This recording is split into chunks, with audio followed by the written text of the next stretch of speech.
Dark Discoveries is a podcast that dives deep into the darkest corners of history, mystery, and the downright bizarre. We discuss real events that may include graphic detail, adult themes, strong language, not suitable for all ages. Listener discretion is strongly advised. We're here to inform, entertain, and maybe make you laugh nervously in public, but never to glorify criminals or make light of victims. Our research is thorough, but hey, we're not perfect. We don't claim to be historians, so if we get something slightly off, blame Dustin. All opinions are our own, and sometimes even those are questionable.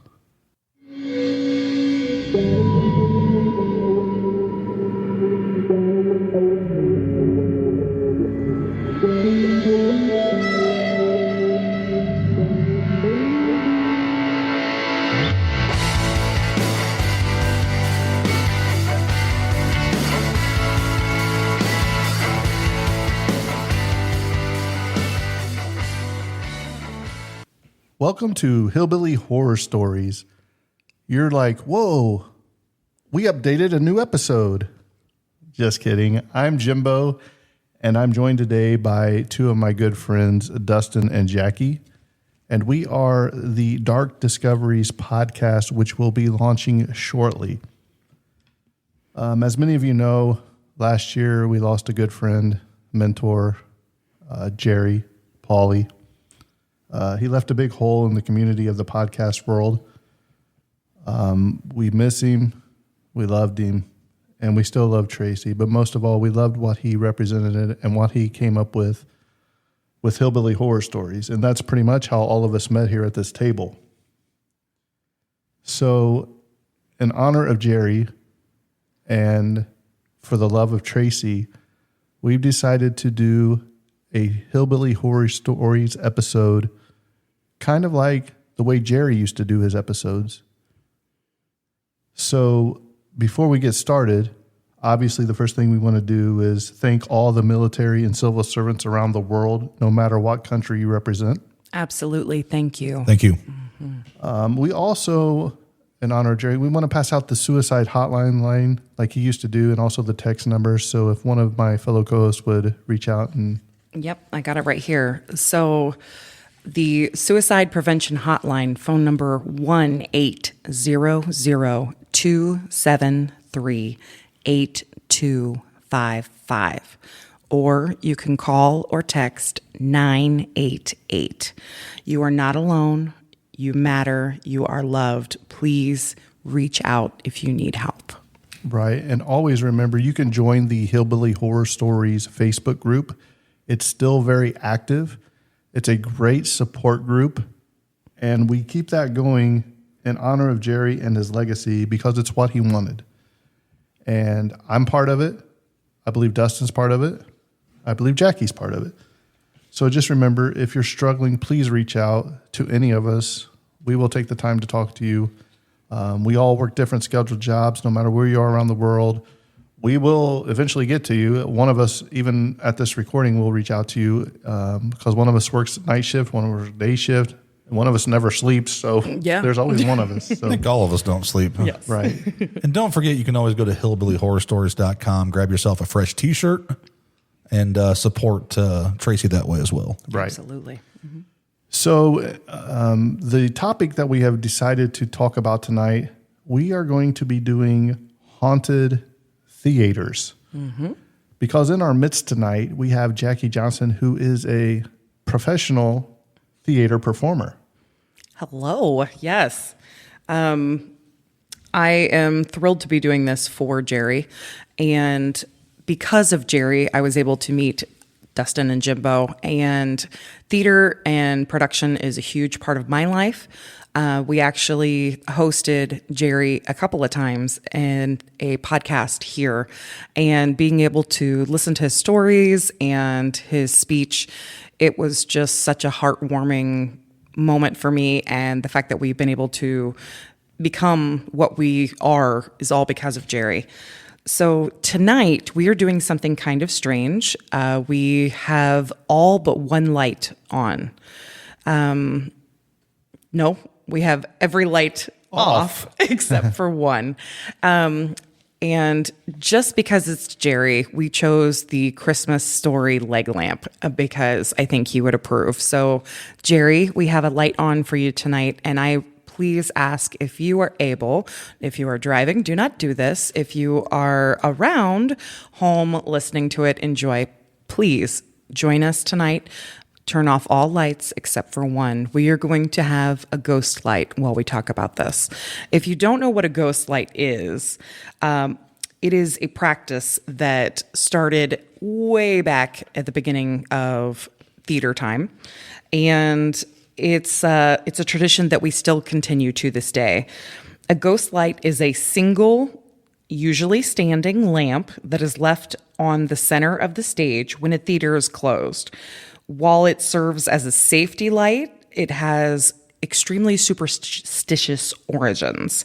The exact reasoning behind a ghost light is unknown, but most people believe the tradition began with gaslit theaters, where a single lit burning lamp would relieve pressure on the gas valves. So aside from obvious practical purposes, such as falling or walking out on stage right off the stage theater, the ghost light serves multiple superstitious purposes as well. Many believe that a ghost light will keep the spirits and ghosts of past productions in the theaters happy. It's used as a beacon or a symbol that they are welcome in that space and they're remembered for their contributions to the theater. Today, the ghost light has taken on another modern meaning, and it serves as a sign of equality for actors. It shines as a reminder that when you walk onto this stage, you are equal with your actors in their eyes, regardless of your race, your religion, your color, your level of skill, and so on. You are welcome in this space.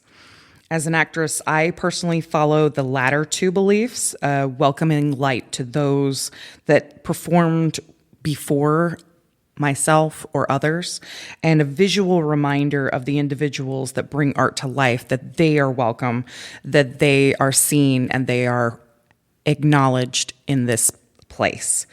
So who knows, maybe all of this superstitious haunting of light and leaving a light on for a ghost is the reason why across America there are so many haunted theaters.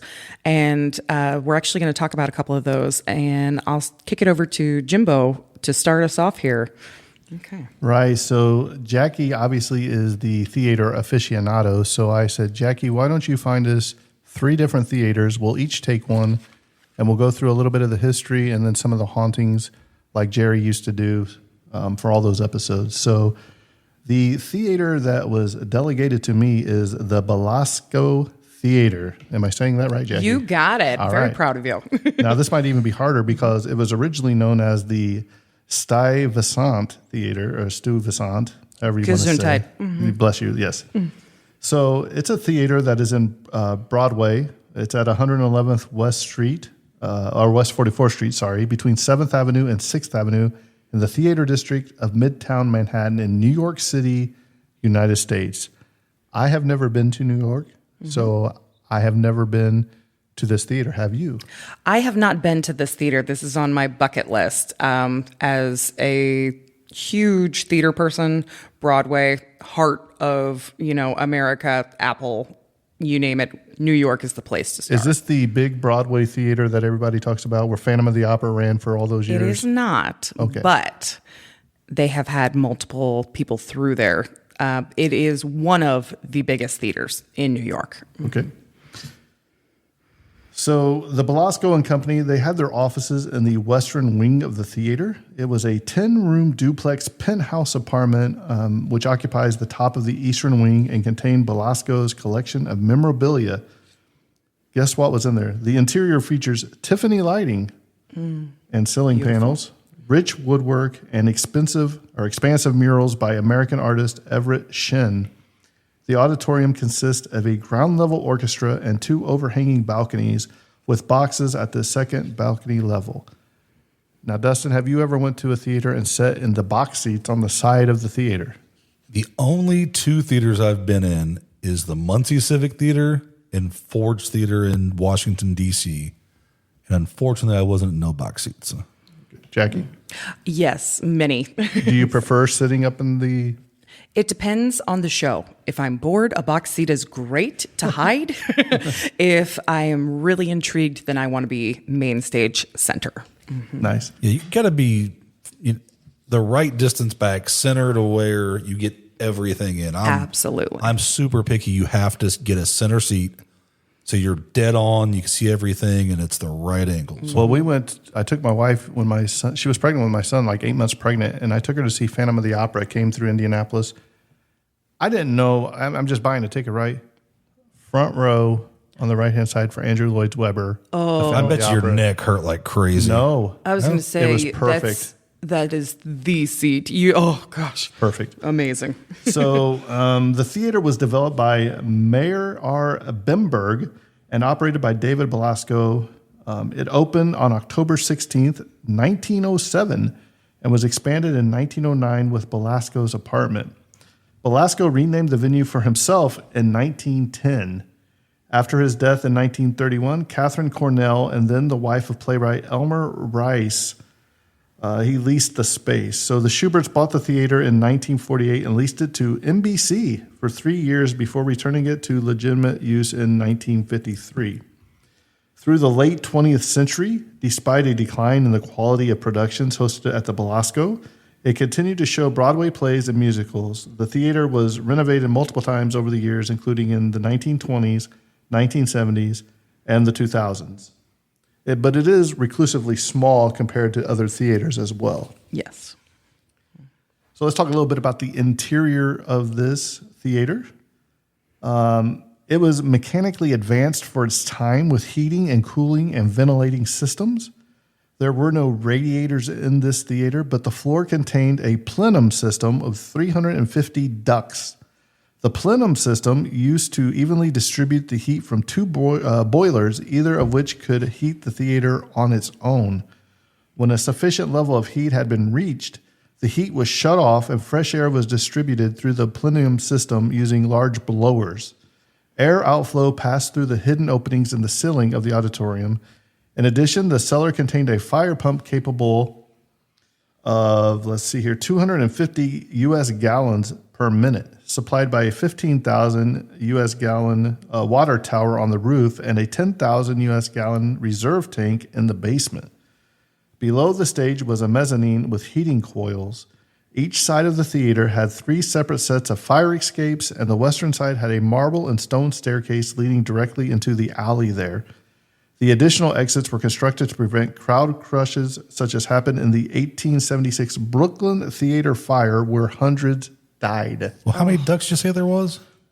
I don't know, but they had all their ducks in a row. If they had 300 and some ducks, 350. that's a lot of duck feathers. So was it down heated, like a blanket? Roasted duck, I guess. I don't know. When it caught real fire, warm. that's definitely why it took off.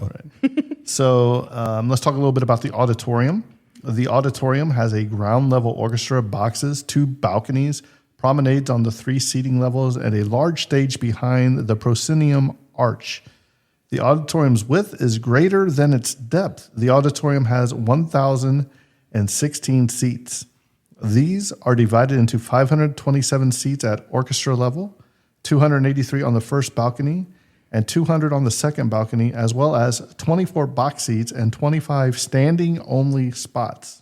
Wow. Now, Standing only. Could you imagine watching a whole show standing only? No, I couldn't. I refused to watch a baseball game standing only. Yeah. Right. The orchestra was designed with 15 rows of seats. There were also 12 boxes in total. The seats were all made by the American Seating Company. Each seat was of heavy wood, upholstered in a dark brown leather, and the back of each chair was embossed with an emblem of a bee. Oh. Which is interesting, I thought. Why the bee?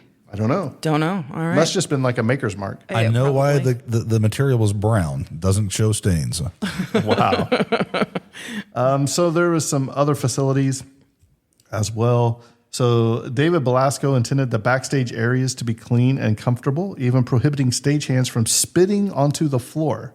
Jackie, have you ever spit on the floor in a theater performance? I have not spit on a floor intentionally. I will have admitted that I have spoken a little too loud and projectile spat onto my stage partners before, but never intentionally. Yeah, that's kind of like me being an amateur wrestler in high school. You kind of wipe your feet off before you get in the mat because that's your stage. Yes. You respect it. You're not going to spit on it. Right. Yes.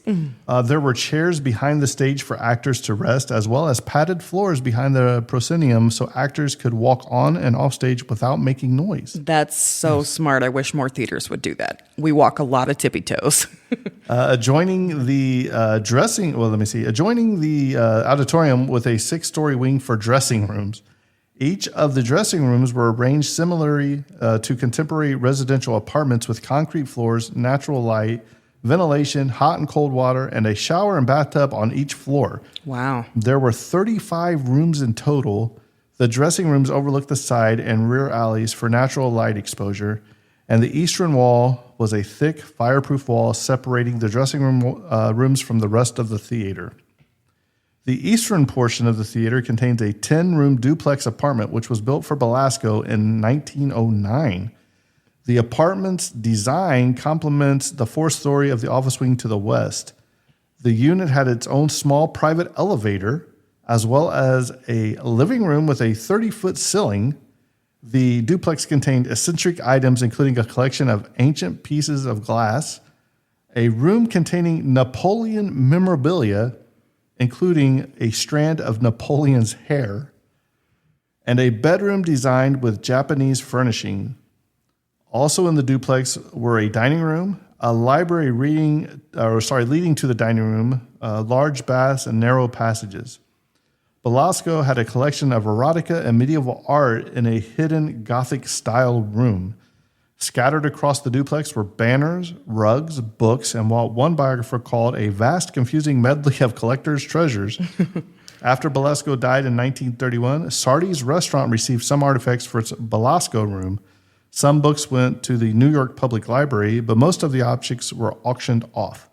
The Schubert organization removed some decorations in the 1980s, and air ducts were subsequently installed in the apartment. Wow. So we're going to talk a little bit about after Belasco's death. Mm-hmm. So he died in May 1931 after a long illness, and theater manager B.F. Roeder was appointed as the executor of Belasco's estate, continuing to operate the theater. That August, Catherine Cornell and her husband Guthrie McClintock signed a lease to operate the theater for 2 years. At the time, the theater was appraised at $800,000. The Belasco estate filed to foreclose upon the theater in February 1936 and reacquired the theater from Rice that March. So this theater is basically in trouble. The plays aren't doing well, and it keeps passing from ownership to ownership to ownership. So the plays weren't bringing in the kind of money that it used to make. So the Belasco Theater Corporation, a syndicate headed by John Wildberg, purchased the Belasco in May 1944. And they leased it to Max Jellin for 2 years that July. A particularly controversial production was Trio, which discussed the topic of lesbianism when it opened in December 1944, but which was forced to close 2 months late in February 1945. Jellin initially refused to leave the theater when his lease expired in 1947, but the New York Supreme Court ultimately forced him to leave. Squatter. Yeah. So with the decline of the Broadway theater industry in the late 1960s, the quality of the Belasco's productions also decreased. A New York Times article in 1975 said the theater had not seen the opening night of a hit since 1966. Oh. Though Belasco was still the second oldest remaining Broadway theater after the Lyceum. Am I saying that right, Lyceum? Lyceum? I'm going to say yes. Okay. So in the late 1970s, there were also plans to convert the Belasco to a cabaret venue. I would love to do that. That would be awesome. So now let's get to the fun part, the alleged hauntings. The Belasco Theater is the subject of an urban legend that David Belasco's ghost still haunts the theater every night. According to actors and backstage personnel, the ghost would be seen in clerical-like wear sitting in an empty box during the opening night of a production. Several actors have reported that the ghost would try to speak to them. One caretaker reportedly also heard rattling from the chains of Belasco's private elevator, which had long since been abandoned. Other accounts have described unexplained footsteps, doors and curtains moving randomly, and the elevator moving while not in use. Sightings of a second ghost called the Blue Lady. Funny, it's not a lady in white like it usually is. Yeah. This is a blue lady. Have been reported at the theater. This ghost, reported as an icy cold blue mist, was supposedly an actress that fell to her death in an elevator shaft. Oh. After O Calcutta, a famous play, which played at the theater, the ghost of David Belasco reportedly stopped appearing. By the 2000s, people reported that the ghost had reappeared. In Hedwig and the Angry Inch, Hedwig briefly discusses the history of Belasco and references the ghost of Belasco, claiming that if the ghost appears on a show's opening night, then the show is blessed. She then asks audience members in one of the boxes to tell her if the ghost appears. Wow. And that is the Belasco Theater. You know, it's fascinating that you pulled up the fact that she wasn't seen in white. She was seen as the lady in blue. As an actor, I can tell you backstage, we don't use lights, obviously, because you don't want the reflection light coming through the scenes. You don't want your shadows cast on doors when they open a door, things like that. We use blue lights. I thought I've seen them in the back of theaters. And that's the only lights that we'll use so that we can get to our next location. Right. So that was a Belasco Theater. I believe now Jackie is going to talk about her theater. All right. So I chose the Savannah Theater. It is in Georgia. It is one of the oldest still active theaters, which is kind of amazing. So this theater opened December 4th, 1818. Yeah, it's seen some stuff. So on opening night, they showed two productions. The first was a comedy called The Soldier's Daughter, which I don't know what that is. I would love to see it. The second was a farce, which a farce is a extreme comedy with unrealistic endings. And it was called Raising the Wind. Some kind of neat historical facts. Edwin Booth actually played in several productions in 1876. If that name is familiar, it is because he is the older brother of John Wilkes Booth. January 1896, Henry Irving, Ellen Terry, and their manager Bram Stoker. I cannot believe I just mispronounced that. Don't look at me that way. They attended the show. Bram Stoker. Good Lord. Don't have a stroke. Just glad you're getting these out of the way. Oh, absolutely. Bram Stoker is the author of Dracula. Some other noteworthy attendants over the years were Otis Skinner, Tyrone Power, even Oscar Wilde. This theater underwent multiple renovations, as you can imagine, from the 1818, but most of which were due to multiple fires. Following the fire from 1948, the theater was remodeled into its current Art Deco style. So that 1920s jazz era kind of look, it's beautiful. In 1950, the theater reopened its doors as a movie theater. They showed the film Mr. 88 as their opening night film. In 1993, the theater was leased to Paramount Pictures for a production of, do you guys know? Gone with the Wind. In what year? 1993. 1993. I will say, man, that's going to be I don't want to feel stupid, but I'll say, give me Chicago. Okay. Or Mamma Mia. What you get? I was thinking way earlier than 93, so that's a little bit before my time. Yeah, Gone with the Wind was definitely not 93. That's 1913. Yeah, I said that before you said the year, I think. So I got excited. I'm like, what's all the right. biggest thing in Georgia? Gone with, no. You said 1993? 1993.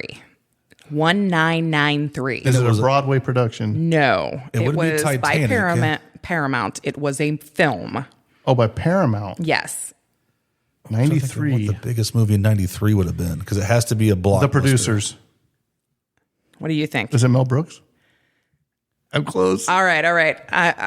Do you get Anticipation's killing us. anticipation? Okay, it was Forrest Gump. How that's cool about is the that? time. Okay, right. So the theater itself served as the makeup and wardrobe headquarters for the actors, the extras, and Tom Hanks during the opening bench scene. So if you watch, that theater is directly behind Tom Hanks in Forrest Gump. That's which really is cool. Really cool. Nice fun fact. Yes. As a matter of fact, they have tribute there, and they have the bench on tour over at that theater. So Mama you always can said catch life it. was like a theater. So you You can never catch it, know which where is you're very going cool. to sit. So these days, the theater is back to performing arts because in the 50s, they transformed into a regular movie theater. But now it is back to a performing arts theater with live theater. So the historic Savannah Theater has been featured on the Travel Channel, and they also host nightly paranormal investigations. If you're ever in the area, definitely check it out. They claim to have multiple ghosts and paranormal activity at all times of day and night. So it's not just an evening haunt or anything. Stuff happens all the time. There are 3 dominant spirits that are said to haunt the theater. These 3 are documented as having passed away on the property or inside the actual theater itself. The first and most common scene is a actress by the name of Betty. She is often seen in costume on the stage itself, and most accounts have found that Betty believes they believe Betty is a residual haunt. That means that she is not an intelligent haunt. She is reliving the same scene over and over. It's more like a snip at a time, replaying over and over. So that's kind of neat. So it could be her favorite part. The second known ghost is that of a very young boy. This spirit is intelligent and very active. He's often seen on the balcony most nights, and he is described as mischievous and playful. He's often moving things and ducking up and down in the theater seats. So it looks like a game of whack-a-mole when you're on stage. The third and the most reported ghost is simply known as the director. He shouts directions from his seat in the dark, and he makes remarks about acting, about actors missing their cues or their stage marks. So this is a very intelligent spirit, and he is very invested in every show there, which I think is really amazing because it's not just his work, but he's critiquing everyone's work, which is kind of amazing. So it's really an amazing theater. It's a beautiful theater. It is, I wrote it down somewhere, but I have seemed to have misplaced it. I want to say it is the second oldest still remaining theater here in the United States. Okay, that was my question. I had 2 questions. Yes. One, I said, do you know what the earliest theater in America was? That is a fantastic question. I don't have the answer off top. And my other one was, what is the oldest theater that is still running today?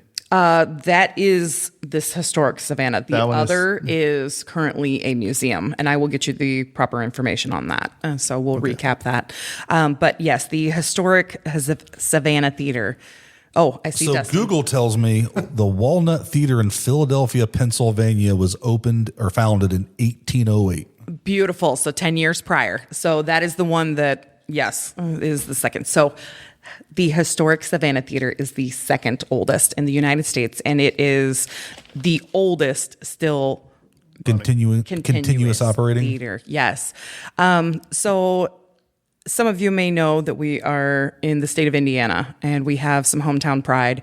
So we wanted to look into one of our theaters here in Indiana. So I'm going to kick this over to Dustin and he can tell you a little bit about that. So I've got the Indiana, or as it's known now, the Indiana Repertory Theater, which changed names in the 70s.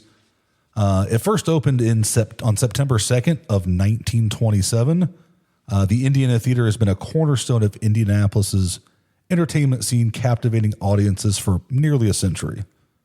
The grandeur of the building is instantly recognizable, with its exterior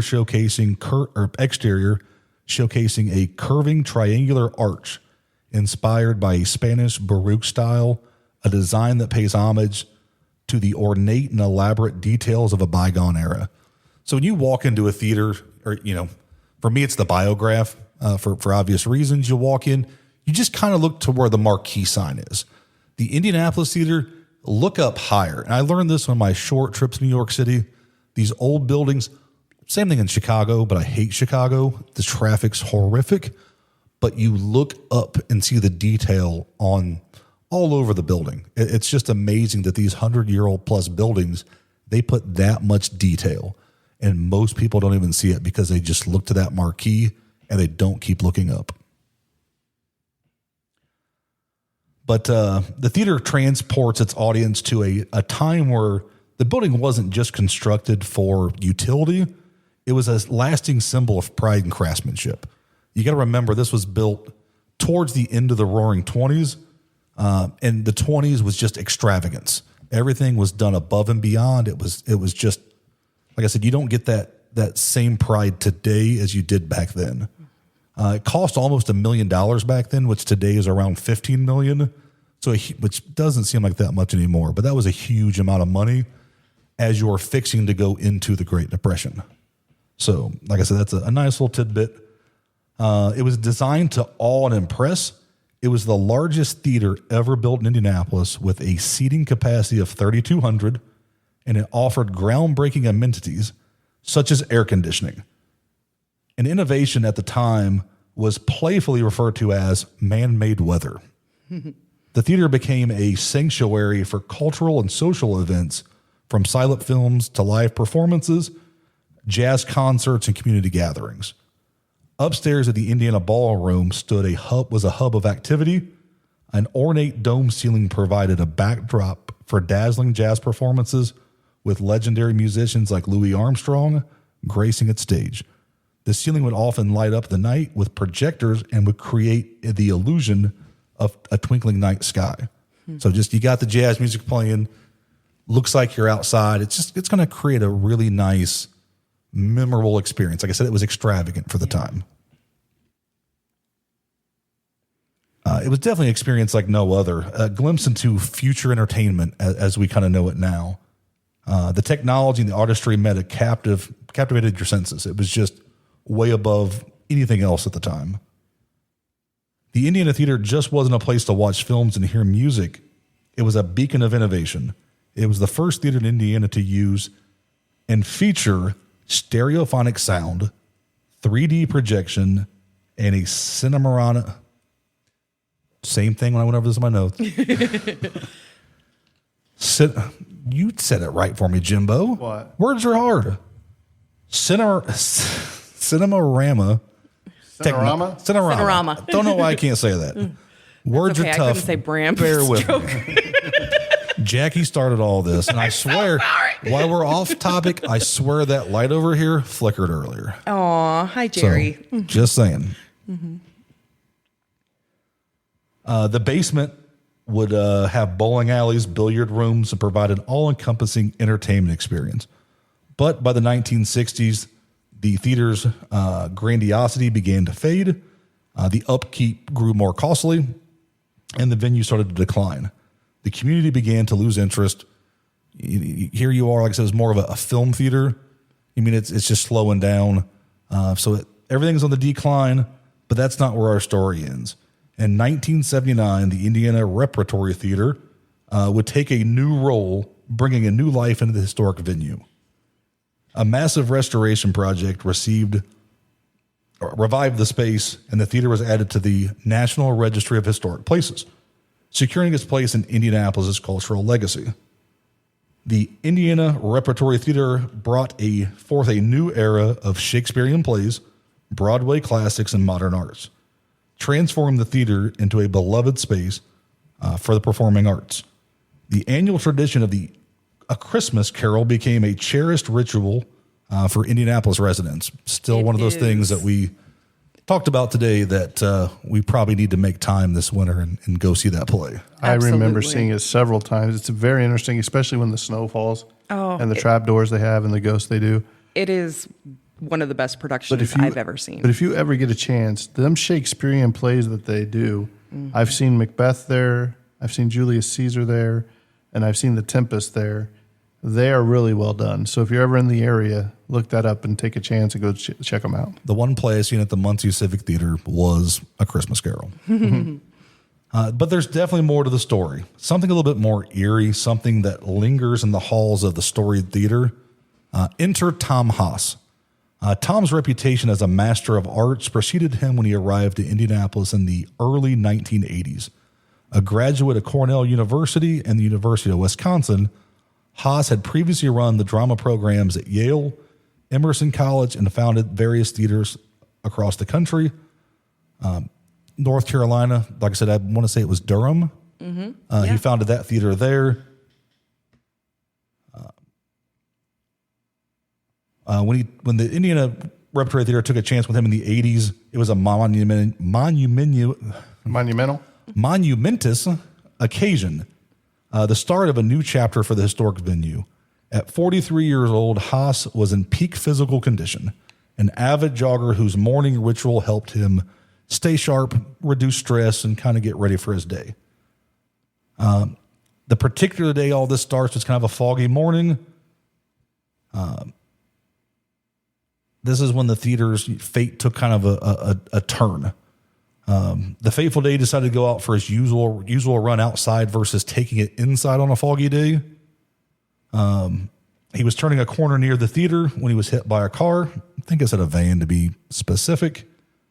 For 3 agonizing weeks, Haas fought for his life in the hospital, but ultimately succumbed to his injuries. The loss was devastating, and the untimely death sent shockwaves through the community and the theater. It didn't take long for strange occurrences to begin. Soon after Haas's death, employees and visitors of the theater began hearing footsteps in the mezzanine, even though nobody was there. The sound of running feet would echo through the empty space, footsteps retracing the same indoor route Tom would have used when he was alive jogging. So exercise kills, huh? That's what I'm saying. I ain't trying to go run. Eat cake, they can't kidnap you. That's right. You run, you may meet new people, paramedics or a car. But this doesn't stop there. Some have claimed to see his apparition dressed in the same clothes he wore when he was alive, running through the lobby, down the hallways, and through the mezzanine. The spirit appears at odd times, particularly on misty or foggy days, just as it did when Haas met his tragic fate. It is as though he's still going on his runs, forever caught in a loop in his final moments. The echoes of his presence are said to feel palpable, almost as if his spirit is forever chasing something he just can't quite reach.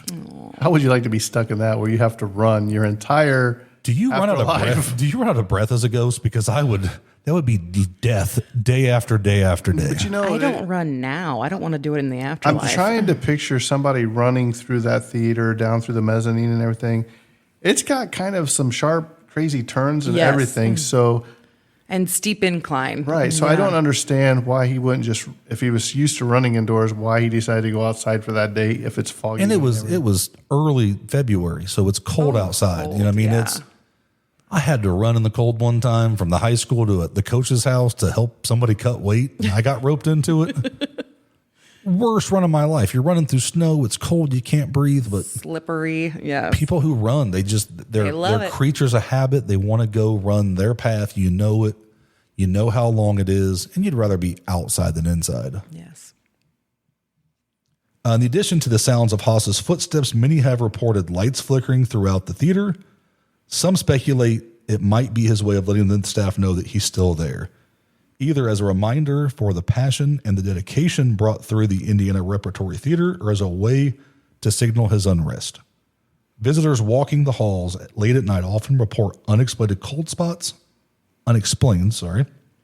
as if someone or something has just brushed past them.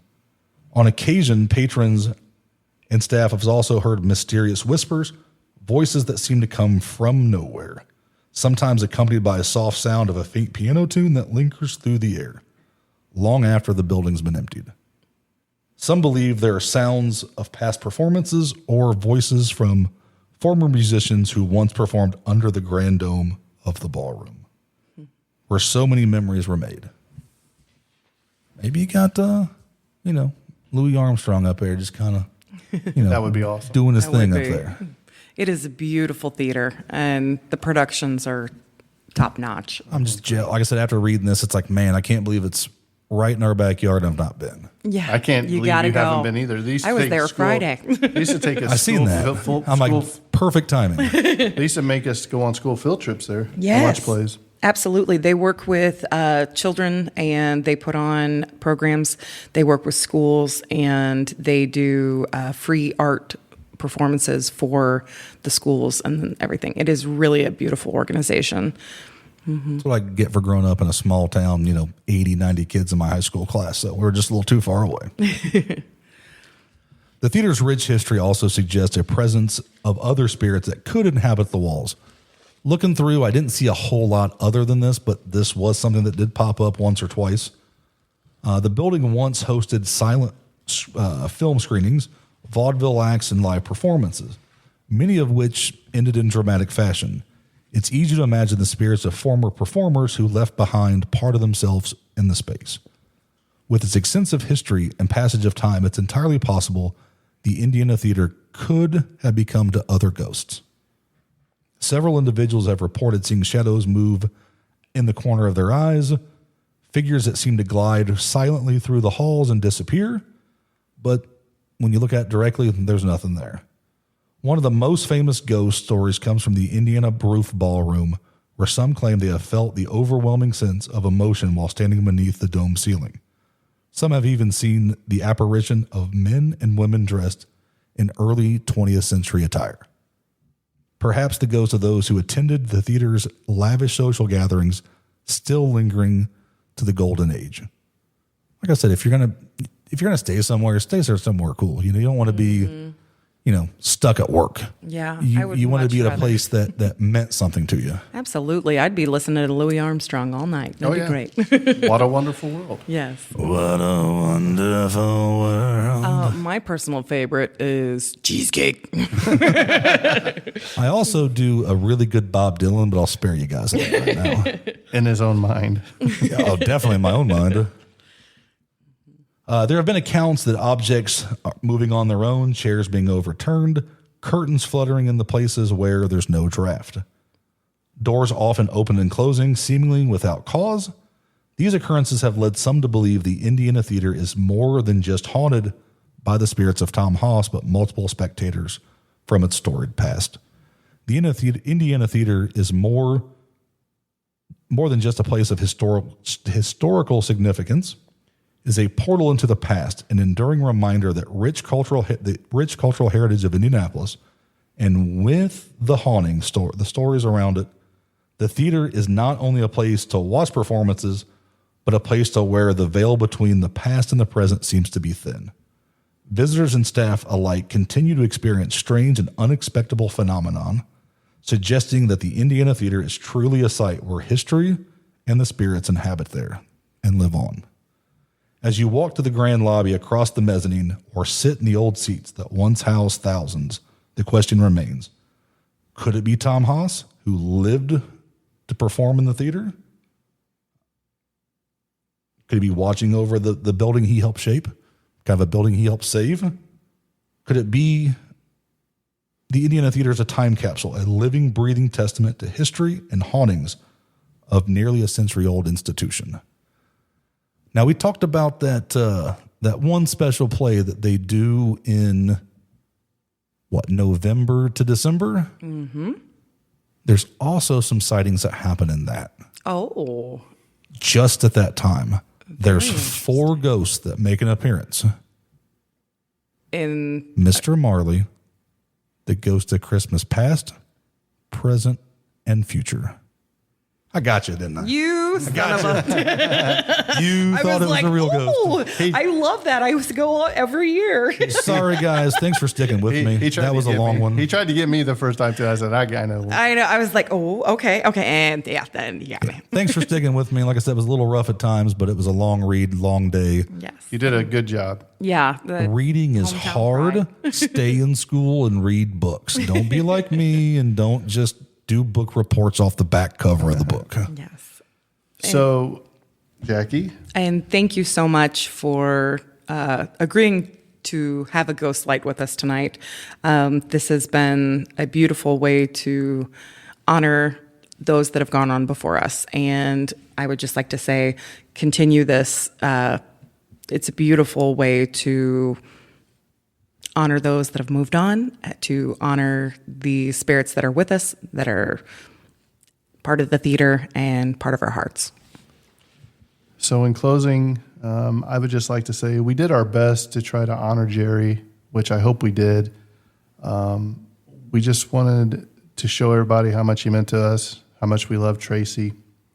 And for those of you that don't know, this podcast was actually born right after Jerry's showing, our funeral, celebration of life.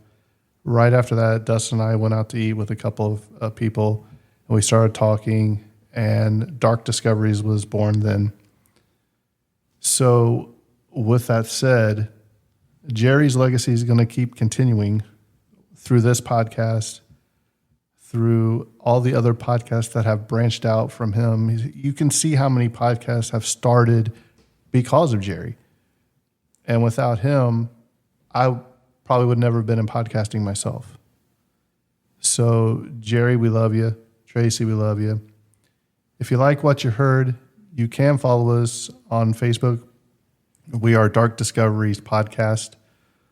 We hope you come over there and join us. Like I said, we're hoping to release simultaneously with this episode and dropping our podcast at the same time because we just want to have fun and we want to honor Jerry. So we have a closing line we like to say.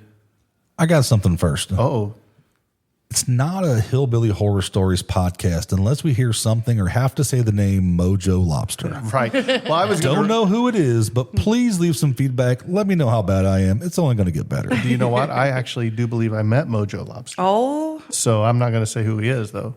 I'm The jealous. mystery. It's one of those things. The mystery. Yes. What really happened to JFK? Is Bigfoot real? And who is Mojo Lobster? So if you like those topics, what he just said, come on over and join Dark Discoveries because we have some crazy topics. We have a lot of fun on there. We will do some paranormal and ghost hunting, but we didn't want to just put a label on us. We will be talking mobsters. We will be talking cryptids. We will be talking paranormal, supernatural, Egyptology, all kinds of mermaids. So we will have a lot of fun on there. But again, it's all because of Jerry that made it possible. So we have a closing tagline that we like to say on our podcast. And it is what, Dustin? The deeper you dive, the darker it gets. Thanks, everyone.